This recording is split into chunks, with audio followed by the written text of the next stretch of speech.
बच्चों आज हम स्टडी करेंगे impulse momentum theorem. Impulse momentum theorem क्या बोलती है? क्योंकि हमने फोर्स को पढ़ा था कि अगर एफ एक्सटर्नल है उसको न्यूटन्स लॉ से हम डिफाइन करते हैं डीपी बाई डी यानी कि rate of change of momentum. और अगर आप dt को क्रॉस मल्टीप्लाई करें तो आपको चेंज इन मोमेंटम यानी कि dp equals to F D T मिल जाएगा। और दोनों साइड इंटीग्रेट करें तो लेफ्ट हैंड साइड आपको मिलेगा P two minus P one यानी कि final momentum minus initial momentum which is equals to change in momentum is equals to R H S जो है आपका integral of F D T. यानी कि अगर एफ डी टी आप करते हो और उसका इंटीग्रल करते हो तो आपको ये मिलता है चेंज इन मोमेंटम। इसी को बच्चों इंटीग्रल एफ डी टी को हम बोलते हैं impulse of the force in D T time interval. इसको बोलते हैं इम्पल्स ऑफ द फोर्स। तो हम इम्पल्स को integral F D T define करते हैं और इम्पल्स चेंज इन मोमेंटम के बराबर होता है। और इसका इम्पल्स जिसको बोलते हैं इम्पल्स का आप अगर यूनिट लेंगे, यूनिट डायमेंशन लेंगे तो डायमेंशन आपका होगा फोर्स इनटू टाइम यानी कि M L T minus one यानी कि चेंज इन मोमेंटम के बराबर आएगा। और इसको यूनिट आपका न्यूटन सेकेंड होगा। तो impulse equals to change in momentum. अब इसको हम डिफाइन करते हैं integral of F D T which is also equals to area of F T curve. अगर आपको एफ और टी के में कर्व दे रखा है तो उसका जो एरिया होगा वो इंटीग्रल एफ डी टी के बराबर होगा which is equals to impulse of that force in D T time interval. D T time interval में कितना फोर्स लगा दिया। तो अब इस तरह से अगर आपको कर्व दे रखा है एफ वर्सेस डी टी तो यहां पर ये कर्व आएगा और ये जो एरिया होगा ये टोटल इम्पल्स की प्रोवाइड करेगा आपको। इस फोर्स को हम स्टडी करते हैं जब शॉर्ट इंटरवल ऑफ टाइम में, शॉर्ट इंटरवल में एक लार्ज फोर्स एक्ट होता है तब हम इम्पल्स की स्टडी करते हैं। जैसे कि इस क्वेश्चन में देखते हैं। क्वेश्चन में दिया हुआ है a ball of mass 1 kg dropped on horizontal smooth surface from a height of 5 meter. It hits the ground and rebound back to rise up to the same height. Find the impulse provided by the normal reaction on the ball. Okay, mass दे रखा है आपका ball का 1 kg यानी कि this is mass equals to 1 kg और height आपको दे रखी है 5 मीटर। अब इसमें दिया हुआ है ये सरफेस को हिट करता है और वापस बॉल राइज करता है अप टू सेम हाइट। तो हम देख सकते हैं कि जस्ट बिफोर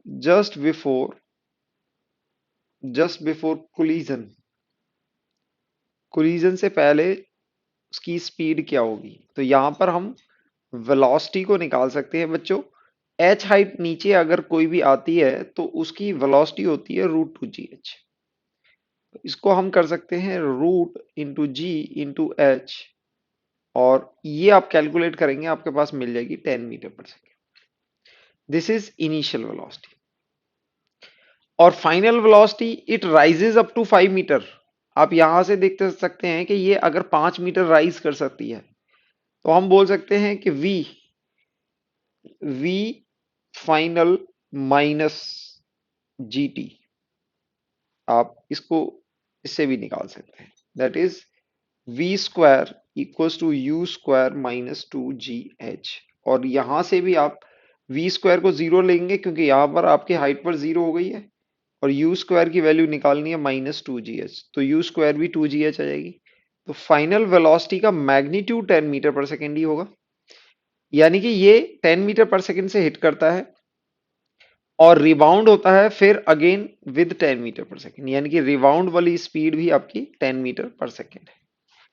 तो बच्चों यहां पर मास दे रखा है आपको वेलोसिटी दे सकते हैं। तो ड्यूरिंग इम्पैक्ट हम क्या देखना चाहते हैं, इम्पल्स देखना चाहते हैं। Impulse will be integral of F D T which will be equals to change in momentum. अब यहां पर इंटीग्रल एफ डी टी हम कैलकुलेट नहीं कर सकते क्योंकि हमें फोर्स और टाइम दोनों ही नहीं पता है, लेकिन हम चेंज इन मोमेंटम कैलकुलेट कर सकते हैं। लेट्स से अपवर्ड डायरेक्शन को हम पॉजिटिव कंसीडर करते हैं। अब अपवर्ड डायरेक्शन पॉजिटिव है तो डाउनवर्ड डायरेक्शन नेगेटिव होगी। तो हम चेंज इन मोमेंटम को लिख सकते हैं momentum final minus momentum initial. Momentum final क्या होगा, उसको हम लिख सकते हैं m into V final minus m into V initial. अब बच्चों ये ध्यान रखना होगा, ये वेक्टर होता है। तो यहां पर आप देखेंगे m कॉमन आ जाएगा। वी फाइनल को हम बोल सकते हैं लेट से 10j माइनस वी इनिशियल क्या होगी, वी इनिशियल होगी आपकी -10j, वो नेगेटिव डायरेक्शन है। तो यहां पर देखेंगे, यहां पर हमें ये वेक्टर यूज करना है, तो ये यहां पर 10 नहीं आएगा, -10 आएगा। So you will gate m यानी कि 1 kg इंटू 20j। तो आपके पास ये आ जाएगा 20 न्यूटन सेकेंड इन जे डायरेक्शन। जे डायरेक्शन में आपका इंपल्स कितना आ गया है, 20 न्यूटन सेकेंड। इतना आपका इंपल्स आ जाएगा। ये यहां से इंपल्स, अब डायरेक्शन भी दे सकते हैं, जे डायरेक्शन में आएगा।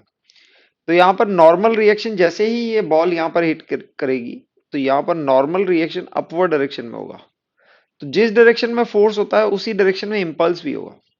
तो आप इंपल्स को देख सकते हैं, impulse equals to integral F D T. तो इंपल्स का direction, force impulse will be parallel to the force. जो फोर्स एक्ट हो रही है वही इंपल्स होगी। आप देखेंगे यहाँ पर नॉर्मल फोर्स अपवर्ड डायरेक्शन में एक्ट होगी, इंपल्स भी अपवर्ड डायरेक्शन में आ रही है आपकी 20 न्यूटन पर second in J direction. Next question में देखते हैं। नेक्स्ट क्वेश्चन में एक दिया हुआ है, a gun fires 50 bullets each with speed 1 kilometre per hour and if it is fire 20 20 bullets in 2 seconds, then what average force does the gun exert on man firing during this interval? अब बच्चों यहां पर एक दिया हुआ है कि आपको एक गन दी हुई है, आप गन बना सकते हैं। गन में से एक बुलेट फायर हो रही है, ओके। तो यहां पर आप देख सकते हो कि बुलेट में कितना मोमेंटम है, कितना मोमेंटम है। तो हम यहां पर देख सकते हैं कि गन का जो मोमेंटम है, यानी कि बुलेट का momentum of one bullet, momentum of one bullet हम लिख सकते हैं m इंटू वी। और यहां पर दे रखी है कितनी, 50 ग्राम, यानी कि इसको ले सकते हैं 0.05 kg। और इसकी स्पीड कितनी दे रखी है आपको, 1 kilometre per second, that is 10 power 3 metre पर सेकेंड। तो ये मोमेंटम आपका हो जाएगा, this will be like 50 newton second. ये आपका मोमेंटम हो जाएगा, okay. This is the momentum. अब यहां पर ये बताना है कि यहां पर कितनी फोर्स लगेगी ये। तो हम 20 बुलेट्स का मोमेंटम ऑफ 20 बुलेट्स यानी कि 20p कर देंगे। 20 को आप मल्टीप्लाई करोगे तो टोटल मोमेंटम टोटल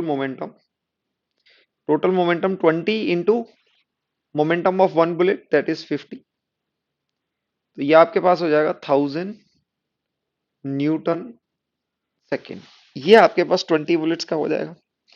अब यहां पर फोर्स बतानी है, यहां पर फोर्स बतानी है, तो फोर्स को हम लिख सकते हैं change in momentum, total momentum upon total time, यानी कि डेल्टा टी।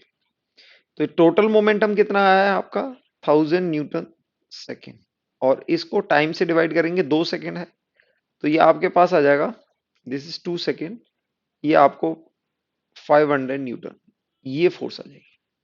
तो यहां पर जितना मोमेंटम इसका होगा उतना ही यहां पर, क्योंकि यहां पर कोई भी एक्सटर्नल फोर्स नहीं है, यहां पर गन बुलेट पर एक्सर्ट करेगी फोर्स और बुलेट गन पर। तो यहां पर एक रिएक्शन फोर्स होगा, ये एक्शन आप मान सकते हैं, एक एक्शन होगा जब गन बुलेट को फायर करेगा, और ये रिएक्शन होगा। तो जितना हम एक्शन में बोल सकते हैं कि 20 बुलेट्स का कितना मोमेंटम है, आपको 1000 न्यूटन आ गया है। और ये मोमेंटम कितनी देर में अक्वायर हुआ है, दिस इज इनटू 2 सेकेंड, यानी कि यहां पर ऑन एन एवरेज एक 500 न्यूटन की एक फोर्स लगी होगी। तो same force will be applied on the gun. तो यहां पर जो भी इसको चला रहा होगा, the man who is firing the bullets is also feeling that impulse, ये इम्पल्स यानी कि इम्पल्सिव ये फोर्स, जितनी फोर्स यहां पर बुलेट्स को लग रही है ऑन एन एवरेज, उतनी ही यहां पर फायरिंग मैन को लगेगी। नेक्स्ट, यहां पर दिया हुआ है एक एफटी कर्व दिया हुआ है। Magnitude of force acting on a body varies with time as given. Find the magnitude of total impulse of the force on body from t equals to 0 to t equals to 16 microsecond. आप यहां पर देखेंगे time micro seconds में दिया हुआ है और यहां पर फोर्स न्यूटन्स में दे रखी है और ये कर्व दे रखा है। यानी कि आप देख रहे हैं 12 न्यूटन तक ये इंक्रीज हो रही है फोर्स और ये ड्रास्टिकली 12 टू 16 माइक्रो सेकेंड तक डिक्रीज हो रही है। तो यहां पर आपको इंपल्स निकालना है। तो यहां पर अगर कभी भी आपको एफ टी कर्व दिया जाए तो आप याद रखेंगे कि impulse is nothing but impulse is integral F D T, यानी कि which is equals to area of F T curve. F T curve का एरिया होगा, एफ टी कर्व का एरिया होगा तो बहुत इजीली हम इसका इंपल्स निकाल सकते हैं। इंपल्स इक्वल्स टू एरिया, और एरिया को आप दो पार्ट में डिवाइड कर सकते हैं, एक ये ट्रेपेजियम बनेगा और एक ये ट्राइंगल बनेगा। तो ट्रेपेजियम का एरिया आप निकालेंगे half of sum of parallel sides. तो ये सम ऑफ पैरेलल साइड्स होंगी 400 प्लस 800, दैट इज 400 प्लस 800, और इनके बीच में ये डिस्टेंस होगा, ये होगा 12 माइक्रो सेकेंड का डिस्टेंस होगा। दूसरा हमारे पास ट्राइंगल है, ट्राइंगल में half into that is 4 micro second, ये 800 न्यूटन, ये आ जाएगा। इसको कैलकुलेट करेंगे, this will give you 600 into 12 plus this is 400 into 4 micro second. Okay, तो इसको आप सॉल्व करेंगे, that is 7200 plus 1600 Newton into 10 power Newton second into 10 power -6, ये आएगा। माइक्रो सेकेंड को हमने 10 पावर -6 लिख दिया। अब इसको कैलकुलेट करेंगे तो आपके पास आ जाएगा, this is 8800 10 power -6 Newton second. आप इसको 8.8 इंटू 10 पावर -3 न्यूटन सेकेंड, इस तरह ये आपका इंपल्स आ जाएगा। impulse is 8.8 into 10 to the power -3. Next is impulsive force. Impulsive force क्या होती है? A force which have the large magnitude and acting for short interval. एक बहुत छोटे टाइम के लिए जो लगती है उसको हम impulsive force बोलेंगे।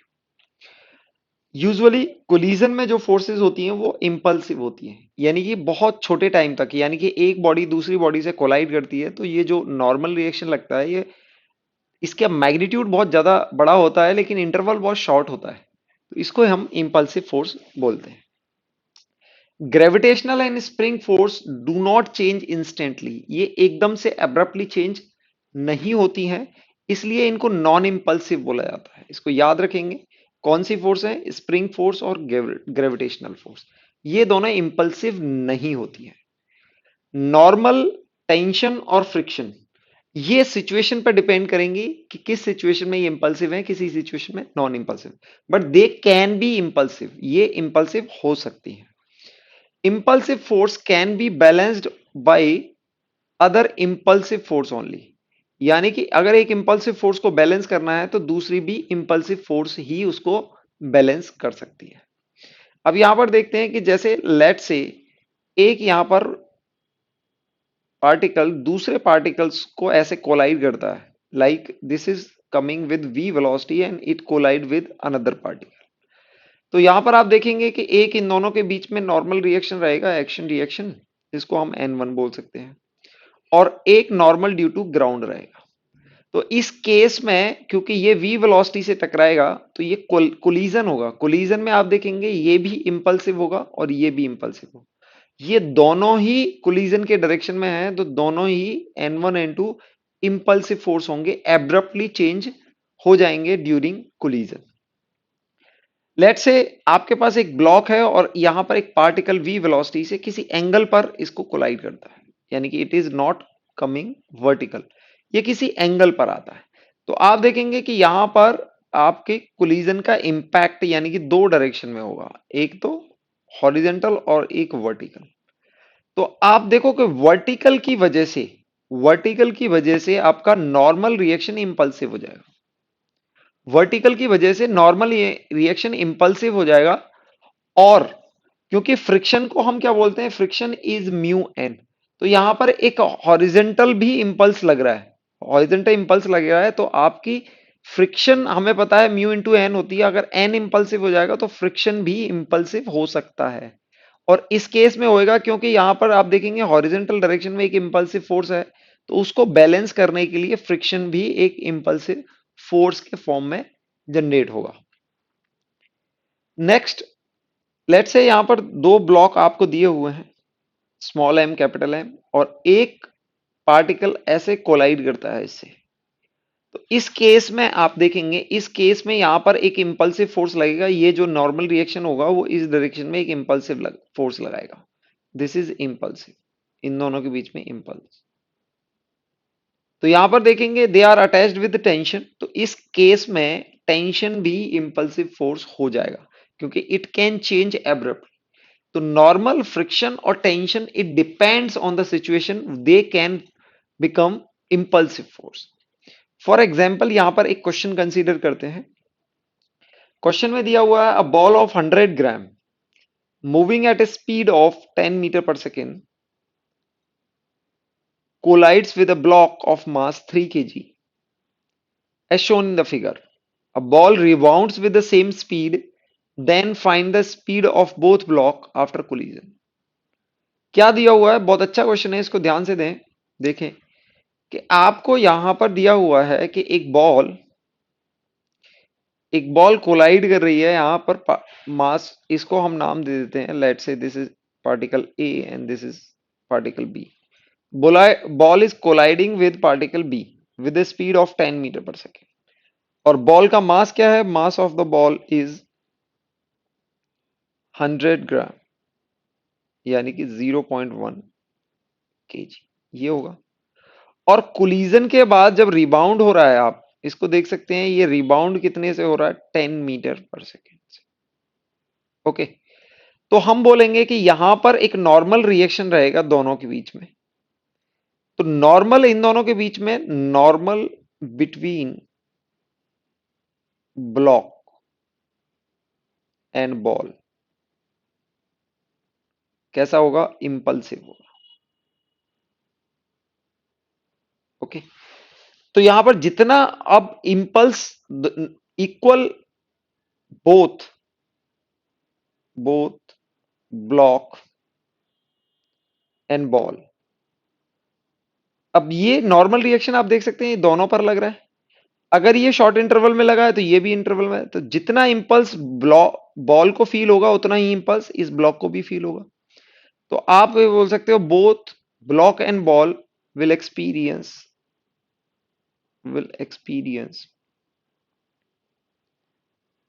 सेम इंपल्स, दोनों में सेम इंपल्स रहे।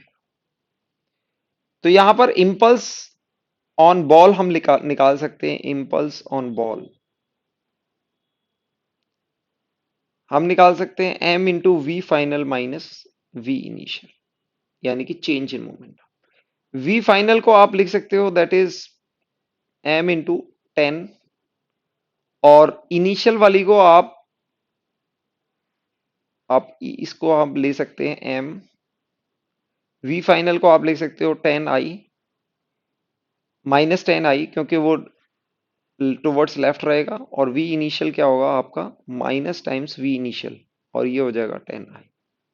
तो आप देखेंगे वी फाइनल अपने आप में माइनस का है, वी फाइनल माइनस में है, और वी इनिशियल 10i है, तो आप इसको देखेंगे दिस विल बी -20 mi, यानी कि 0.1 से मल्टीप्लाई करेंगे तो ये -2 न्यूटन सेकेंड आपको मिल जाएगा इन आई डायरेक्शन। अब यहां पर देखेंगे इक्वल एंड ऑपोजिट फोर्स हैं, तो इंपल्स ऑन ब्लॉक, ब्लॉक पर इंपल्स कितना होगा? This will B 2 newton second in I direction, equal and opposite होंगे। तो अगर नॉर्मल रिएक्शन बॉल पर इधर लग रही है तो ब्लॉक पर इधर होगी। उसके बाद हम इनका इंपल्स लगा है। अब इंपल्स ये ब्लॉक पर लगा है तो ये क्या होगा? That will be change in momentum, change in momentum. तो impulse 2 newton second equals to change in momentum, यानी कि मोमेंटम फाइनल और मोमेंटम इनिशियल तो जीरो है। और फाइनल मोमेंटम ये देखो, ये तीनों एक स्ट्रिंग से कनेक्टेड है। तो इसका जो वेलोसिटी होगा ये इसका भी वेलोसिटी होगा, तो दोनों का सेम वेलोसिटी होगा। तो हम बोल सकते हैं that is 5 kg into V velocity. तो यहां पर ये वेलोसिटी आपके पास 2/5, 2/5 यानी कि 0.4 मीटर पर सेकेंड ये आ जाएगी। तो अब एक बार फिर से देखो, क्वेश्चन में क्या है कि ये बॉल इससे टकराएगी, इसको इंपल्स लगेगा, इसको भी इंपल्स लगेगा, दोनों का इक्वल एंड ऑपोजिट होगा। इस पर -2 आई न्यूटन सेकेंड लगा है, ब्लॉक पर भी इतना ही लगेगा, 2 आई न्यूटन सेकेंड, ऑपोजिट डायरेक्शन होगी बस। अब ये जितना इंपल्स इस पर लगा है that will be equals to change in momentum of this system, जो दोनों ब्लॉक का सिस्टम है। और यहां पर हमें इंपल्स पता है और मोमेंटम निकालना है। मास पता है टोटल सिस्टम का कितना होगा, 3 kg एंड 2 kg, और ये वी वेलोसिटी निकालेंगे। तो यहां पर वी वेलोसिटी निकालेंगे तो ये आ जाएगी 0.4 मीटर पर सेकेंड। अब बच्चों हम स्टडी करते हैं कोलिजन। कोलिजन में सबसे पहले हम टाइप्स ऑफ कोलिजन की बात करेंगे। टाइप्स ऑफ कोलिजन को दो तरह से क्लासिफाई किया जाता है। एक होता है on the basis of line of impact. Line of impact के बेसिस पर हम दो तरह के टाइप्स में इसको क्लासिफाई करते हैं, यानी कि डिवाइड करते हैं, एक हेड ऑन कोलिजन और एक ऑब्लिक कोलिजन। तो पहले ये समझते हैं कि लाइन ऑफ इंपैक्ट क्या है, जिसके बेसिस पे हमने इनको डिवाइड किया है। तो बच्चों लाइन ऑफ इंपैक्ट होता है line passing through common normal to the surface in contact during impact. यानी कि ये दो पार्टिकल लेट से ए एंड बी, इनको आप नाम दे रहे हैं ए एंड बी, ये दोनों कोलाइड हो रहे हैं। कोलाइड हो रहे हैं तो ये इनके सेंटर होंगे, ये इनके सेंटर होंगे, ये इनके सेंटर होंगे। तो इन सेंटर्स को जो ज्वाइन करने वाली लाइन है वो नॉर्मल की लाइन होगी। आप ये देखेंगे ये टेंजेंट होगी दोनों सरफेसेस के, और ये परपेंडिकुलर टू द सरफेस। आप देख सकते हैं ये सरफेस होंगे जो कांटेक्ट में होंगे, और इनके परपेंडिकुलर जो लाइन होगी वो नॉर्मल की लाइन होगी, ये नॉर्मल की लाइन होगी। तो जो normal line, line passing through common normal, तो जो लाइन कॉमन नॉर्मल से पास होती है उसे लाइन ऑफ इंपैक्ट बोलते हैं। So this you can say this is the line of impact, ये लाइन ऑफ इंपैक्ट। ओके, तो हेड ऑन कोलिजन में हम क्या बोलते हैं कि if the velocity of the colliding particle are along the same line before and after the collision, अगर before collision और आफ्टर कोलिजन उनकी वेलोसिटीज सेम लाइन में है तो उसको हम हेड ऑन कोलिजन बोलेंगे। कैसे, आगे समझेंगे। ऑब्लिक कोलिजन में क्या होगा? अच्छा, if the velocities of colliding particle are along different line before and after the collision, इसको हम ऑब्लिक कोलिजन बोलेंगे। तो आगे पहले हम इसका एग्जाम्पल देखेंगे। तो अभी दूसरा क्लासिफिकेशन और देख लेते हैं। दूसरा क्लासिफिकेशन होता है हमारा on the basis of coefficient of restitution. On the basis of coefficient of restitution, इसको हम ई सिंबल से रिप्रेजेंट करते हैं। अब बच्चों होता क्या है, कोएफिशिएंट ऑफ रेस्टिट्यूशन होता है velocity of separation upon velocity of approach. जब भी दो पार्टिकल कोलाइड हो रहे होते हैं तो इनकी एक वेलोसिटी ऑफ अप्रोच होती है जिससे ये पीछे वाला पार्टिकल इसको हिट करेगा। कोलाइड होने के बाद ये दोनों पार्टिकल सेपरेट हो रहे होते हैं, तो इन दोनों की velocity of separation divide by velocity of approach को हम डिवाइड करते हैं, उनका रेशियो हमें कहलाता है कोएफिशिएंट ऑफ रेस्टिट्यूशन। इसके बेसिस पर इसको तीन पार्ट में डिवाइड किया जाता है। पहला होता है इलास्टिक कोलिजन। इलास्टिक कोलिजन में बच्चों क्या होता है, यहां पर ई की वैल्यू 1 होती है, ई की वैल्यू 1, यानी कि जितनी सेपरेशन की वेलोसिटी होगी उतनी ही अप्रोच होगी। इसमें आप वेलोसिटी भी बोल सकते हो, इनका मैग्नीट्यूड भी बोल सकते हो, क्योंकि ये डायरेक्शन ऑपोजिट हो सकती है, मैग्नीट्यूड इक्वल है, आप इसको मैग्नीट्यूड भी लिख सकते हो, this is the magnitude. Okay, अच्छा इसमें एक खास बात होती है, इसी सिर्फ इलास्टिक कोलिजन के लिए इंपॉर्टेंट है ये, सिर्फ इलास्टिक कोलिजन में ये फीचर होता है that total energy of the is conserve, of the system is conserve, पूरी सिस्टम की एनर्जी कंजर्व होती है। ये फीचर सिर्फ इलास्टिक कोलिजन में होता है, इसमें कोई लॉस नहीं होता है। दूसरा हमारा क्लासिफिकेशन आता है इन इलास्टिक कोलिजन।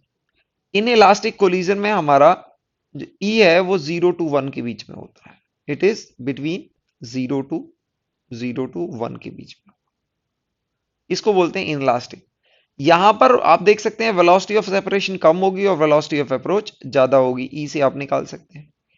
इसमें मोमेंटम, मोमेंटम हर कोलिजन में कंजर्व रहेगा, आप चाहे आप इलास्टिक हो परफेक्ट इलास्टिक हो, तीनों ही कोलिजन में हमारा मोमेंटम कंजर्व रहेगा और इसमें एनर्जी कंजर्व नहीं होती है।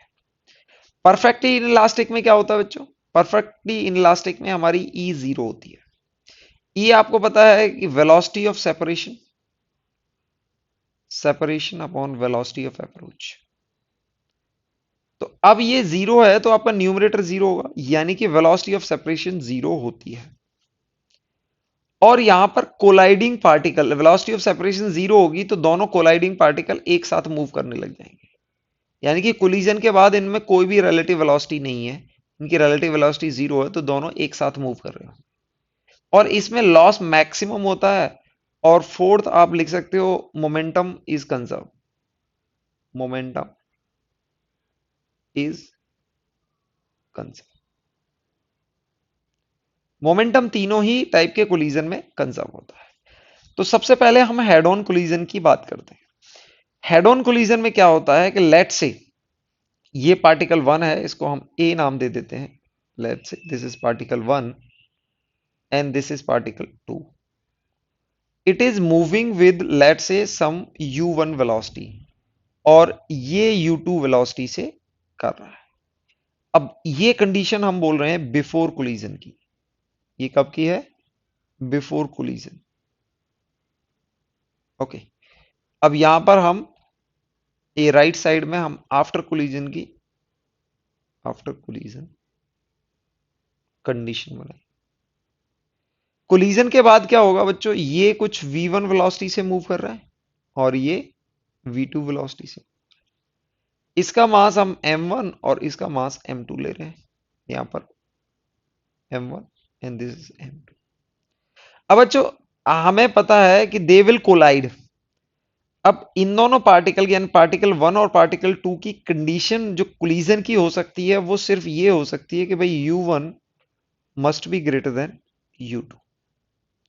हेड ऑन कोलिजन में आप देख सकते हैं कि इन दोनों के कॉमन नॉर्मल, जो कॉमन नॉर्मल है उसी के अलोंग आपकी वेलोसिटी है और कोलाइड होने के बाद भी along common normal along the line of impact ही इनकी वेलोसिटी है।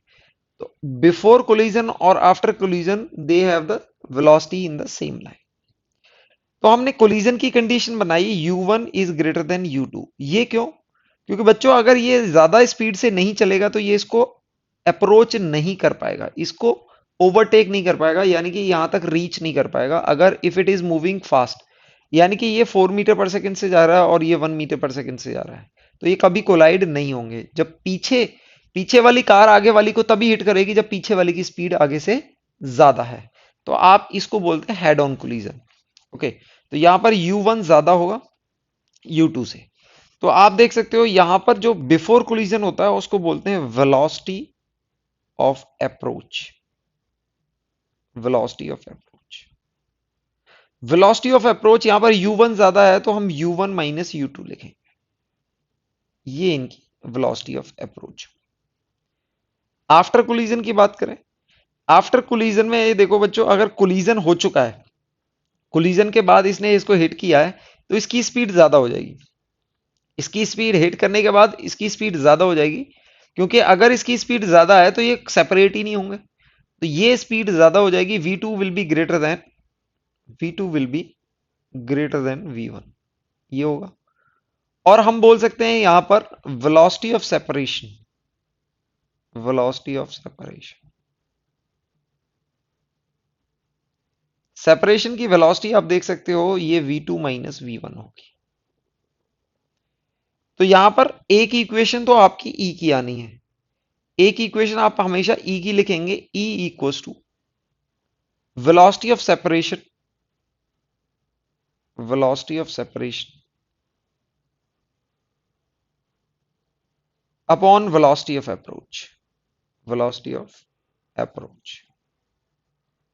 इसको हम लिख सकते हैं v2 माइनस v1 और u1 माइनस u2।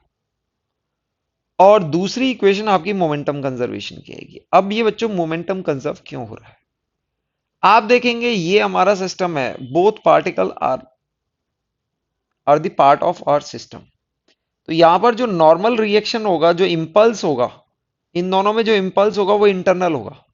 आप देख सकते हैं पार्टिकल वन टू पर लगाएगा और टू वन पर लगाएगा, so impulse will be internal. So no external force, external force क्या होगी बच्चों, जीरो होगी। एक्सटर्नल फोर्स जीरो होती है तो आपको पता है हम बोलते हैं momentum of the system will be conserve, conserve, यानी कि initial momentum equals to final momentum of the system. Initial momentum आप कैसे लिख सकते हो, आप लिख सकते हो m1 u1 plus m2 u2, ये बच्चों वेक्टर में लिखने होंगे आपको, equals to m2 m1 v1 plus m2 v2। तो बच्चों कोई भी कोलिजन है आपको या तो ई की इंफॉर्मेशन दे रखी होगी, अगर ई इक्वल्स टू 1 है तो आपको काइनेटिक एनर्जी की इंफॉर्मेशन देंगे कि काइनेटिक एनर्जी कंजर्व है, total energy of the system conserve है। और मोमेंटम ये इक्वेशन तो हर किसी में आएगी, तो आप जो भी सॉल्व करेंगे वो सिर्फ दो इक्वेशन से सॉल्व करेंगे, कोफिशिएंट ऑफ रेस्टिट्यूशन से और कंजर्वेशन ऑफ मोमेंटम से आप क्वेश्चन सॉल्व करेंगे। फॉर एग्जाम्पल क्वेश्चन कंसीडर करते हैं। क्वेश्चन में आपको यहां पर पार्टिकल दिया हुआ है, let's say this is mass, two identical particle, this is mass equals to, let's say this is also 2 kg and this is also 2 kg, okay। और यहां पर E equals to 1 दिखा हुआ है, this is before collision, initially they have velocity like 2 meter per second इसकी है और minus 4 meter per second इसकी है। So we need to find the velocities after collision, after collision। E की value आपको प्रोवाइड है, E equals to 1। बहुत ही simple है, हम फर्स्ट इक्वेशन लिखेंगे। फर्स्ट इक्वेशन हम लिखेंगे velocity of approach equals to velocity of separation, separation. तो आप इसको मान सकते हो कि फाइनल इनकी कोलिजन होने के बाद कुछ इस तरह से वेलोसिटी होगी। Let's say this is v2 and this is v1। तो वेलोसिटी ऑफ अप्रोच आप देख सकते हो, वेलोसिटी ऑफ अप्रोच क्या होती है, रिलेटिव वेलोसिटी है। ये 2 मीटर पर सेकंड से पास जा रहा है, ये 4 मीटर पर सेकंड से, यानी कि इसको आप ये भी लिख सकते हो v रिलेटिव इनिशियल का मैग्नीट्यूड, और वेलोसिटी सेपरेशन होती है v रिलेटिव फाइनल का मैग्नीट्यूड। अब v रिलेटिव इनिशियल आप देखोगे तो 2 माइनस माइनस 4 आ जाएगा, 2 minus minus 2i minus minus 4i, ये आ जाएगा। इसका मैग्नीट्यूड आपके पास 6 मीटर पर सेकंड है। और वेलोसिटी ऑफ सेपरेशन में आपके पास v1 यानी कि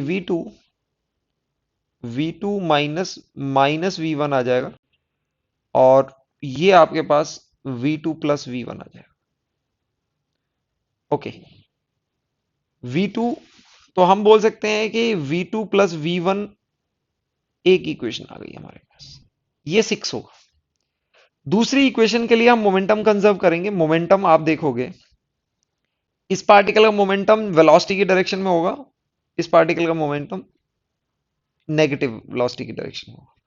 यानी कि पार्टिकल वन का मोमेंटम हम लिख सकते हैं 2 × 2, और ये वेक्टर में है 2i, ये रहेगा, प्लस 2 × सेकेंड पार्टिकल का मोमेंटम रहेगा -4i। अब हम इसमें फाइनल मोमेंटम क्या लिख सकते हैं? देखो ये 2 kg है, दोनों 2 kg है, और ये भी 2 kg है। हम इसको लिख सकते हैं 2 × दैट। अब आपके पास v2 यानी कि v2 vector plus 2 × -v1 vector, हमें दोनों ऐड करने हैं, ये दूसरी इक्वेशन मिलेगी। दूसरी इक्वेशन को आप ये लिखोगे, this is 4 and this is -8। इसको LHS को सॉल्व करोगे तो ये आपके पास -4i आ जाएगा, और यहां पर ये सॉल्व करोगे, दिस इज 2 × v2 -v1, ये आ जाएगा इन आई डायरेक्शन। इस इक्वेशन को सॉल्व करेंगे तो आपके पास आ जाएगा -2 = v2 -v1। ये आपके पास दूसरी इक्वेशन आई है, और पहली इक्वेशन है आपके पास 6 = v2 + v1, ये फर्स्ट इक्वेशन थी।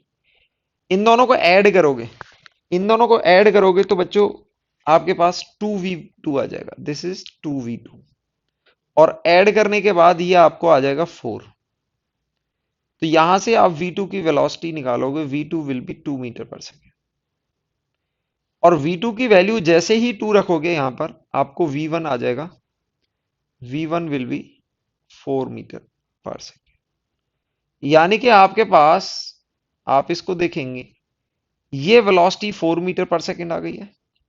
सॉरी, v2 = 2 मीटर/सेकेंड, दिस इज 2 मीटर/सेकेंड, और ये आपकी आ गई है 4 मीटर/सेकेंड।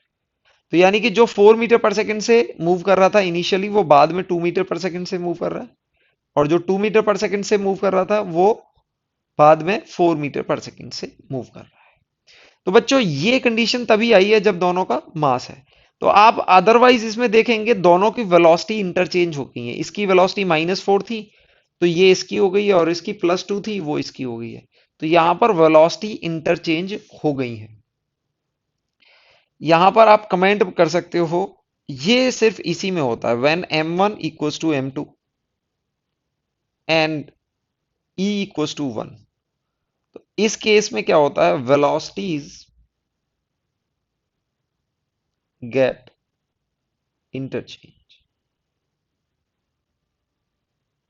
इंटरचेंज हो जाती हैं। अगर ये कंडीशन फुलफिल होती है, यानी कि दोनों का मास इक्वल है और कोफिशिएंट ऑफ रेस्टिट्यूशन आपका 1 है, तो उस केस में क्या होगा, वेलोसिटीज इंटरचेंज हो जाएंगी। नेक्स्ट देखते हैं हम, यहां पर हम ये इन इलास्टिक कोलिजन का देखते हैं। This is E = ½ that is in elastic collision. In elastic collision हो गया। फर्स्ट पार्ट हमारा कैसा था, इलास्टिक कोलिजन, जहां पे E की वैल्यू आती है। यहां पर हम मास late say this is 2 kg and इसको हम 4 kg लिखते हैं। E की वैल्यू हमें हाफ दी हुई है। अब हमें we need to find velocities after collision, collision के बाद वेलोसिटी निकालनी है। तो वेलोसिटीज आफ्टर कोलिजन हम अज्यूम कर लेंगे, let say this is v2 and this is v1, हमने मान लिया है। तो ये दोनों पॉजिटिव डायरेक्शन में हमने मानी है, और ये दोनों इस डायरेक्शन में। अब पहले फर्स्ट इक्वेशन हमारी E की आएगी। मोमेंटम की भी हम लिख सकते हैं, पहले इक्वेशन हम मोमेंटम कंजर्व की भी लिख सकते हैं, यानी कि this is 2 kg and this is 4 kg। Momentum conservation की इक्वेशन कैसे लिखेंगे, initial momentum equals to final momentum. Initial momentum आपके पास 2 × 4 + 2 × 4, और ये आई डायरेक्शन में होगा बोथ, और यहां पर ये 2v1 + 4v2, ये भी आई के अलोंग। दोनों पॉजिटिव हमने लिया है, ये फर्स्ट इक्वेशन आ जाएगी। यानी कि this is 8 and 8 16, 16 equals to 2v1 v1 plus 4v2। इसको और सिंप्लीफाई करेंगे तो आपके पास 8 equals to v1 plus 2v2। ये एक इक्वेशन आ चुकी है। दूसरी आप ई की इक्वेशन लिखेंगे। ई की इक्वेशन यानी कि आपके पास E equals to half, E equals to half which is equals to velocity of separation upon velocity of approach.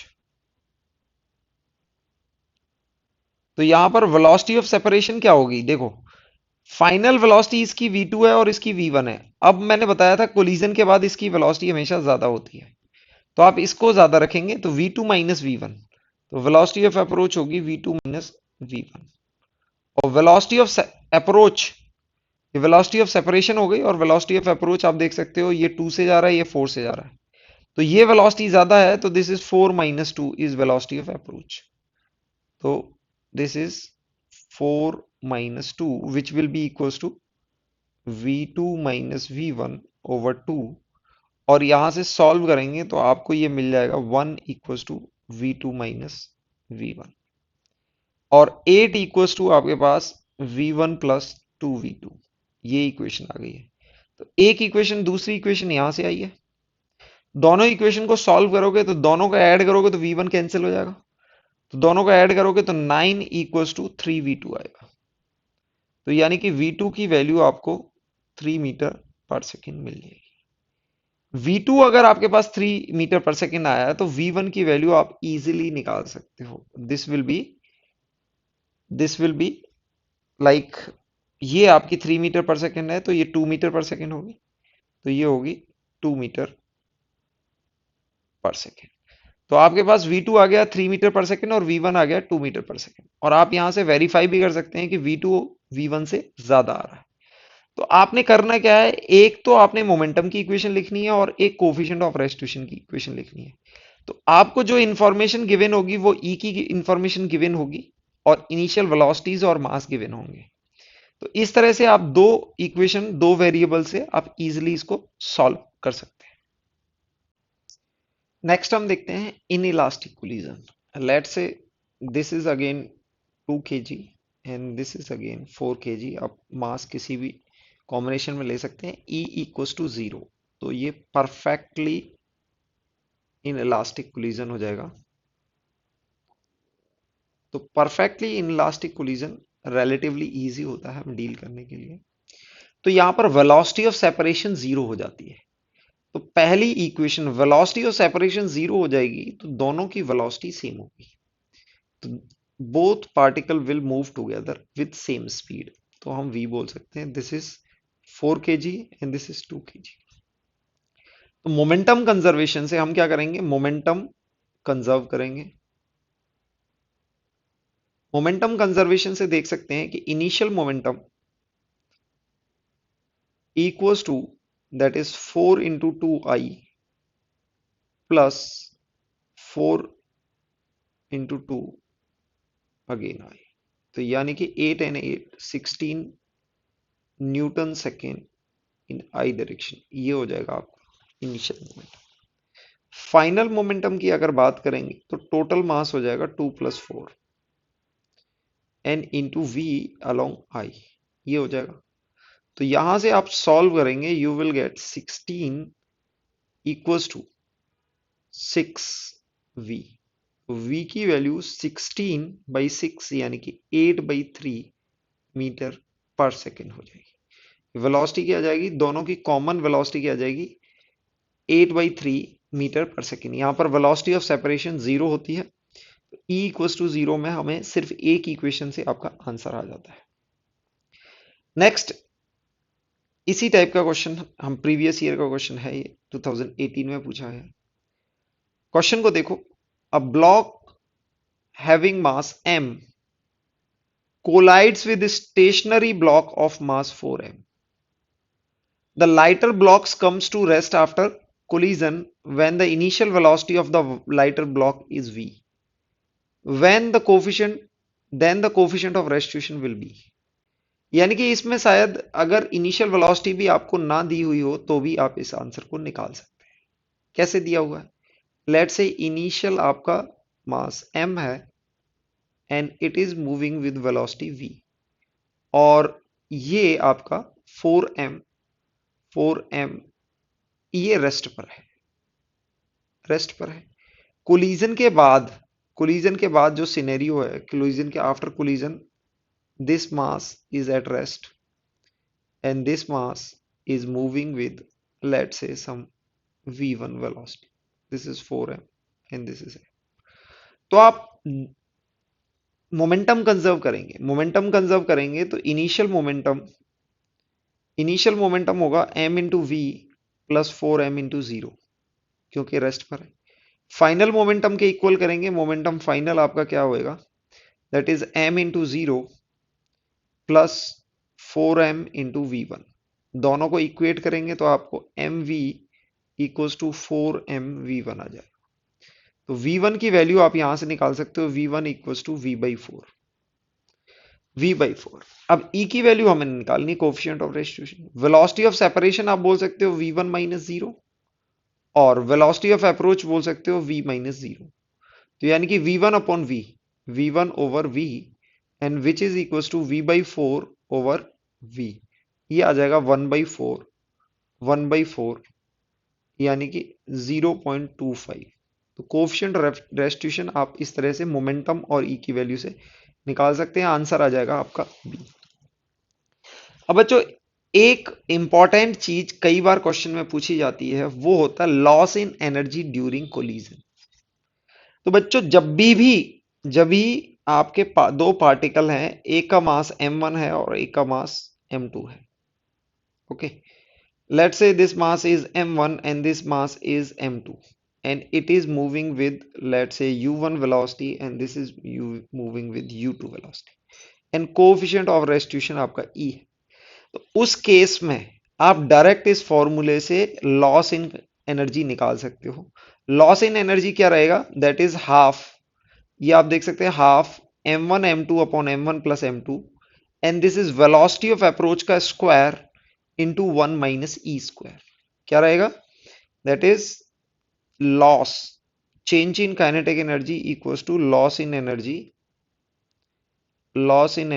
Energy का लॉस आप डायरेक्ट निकाल सकते हो, हाफ, और यहां पर मास की जगह m1 m2 over m1 plus m2 ये आएगा। और दूसरा टर्म यहां पर आप देख सकते हो वेलोसिटी ऑफ अप्रोच। आप देखोगे इसमें वेलोसिटी ऑफ अप्रोच क्या होगी, ये v2 है, u2 है और ये u1 है। u1 ज्यादा होता है, u2 कम होता है, तो ये आ जाएगा u1 माइनस u2 का होल स्क्वायर जो इनिशियल, और 1 माइनस ई स्क्वायर, ये देख सकते हो। तो आप देखोगे कि यहां पर अगर e इक्वल टू 1 रख दिया जाए तो ये टर्म जीरो हो जाएगा, यानी कि लॉस जीरो हो जाएगा, कोई लॉस नहीं होगा। और e इक्वल टू जीरो में मैक्सिमम लॉस होगा, आप देखेंगे इसमें क्या होगा, मैक्सिमम लॉस होगा, यानी कि मिनिमम यानी कि जीरो आपका e इक्वल टू 1 में लॉस होगा, और e इक्वल टू जीरो में आपका मैक्सिमम लॉस होगा। तो जितनी ही e की वैल्यू छोटी होगी उतना ही लॉस ज्यादा होगा, आप इस तरह से देख सकते हैं। और इस इक्वेशन से आप direct loss, total loss of energy in the system during collision निकाल सकते हैं। बच्चों, इस क्वेश्चन में दिया हुआ है, a body A of mass 4m moving with speed u collides with another body of mass 2m at rest. The collision is head-on and elastic in nature. After the collision, the fraction of energy lost by colliding body A. ये मतलब आप इस question को बहुत easily निकाल सकते हैं, बस इसमें जो पूछा है वो फ्रैक्शन ऑफ एनर्जी पूछा हुआ है।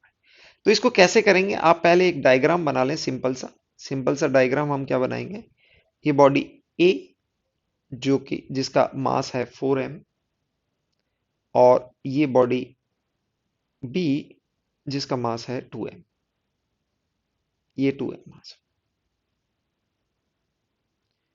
ये 2m mass, it is moving with speed u, और ये क्या है, रेस्ट पर है, यानी कि ये रेस्ट पर है।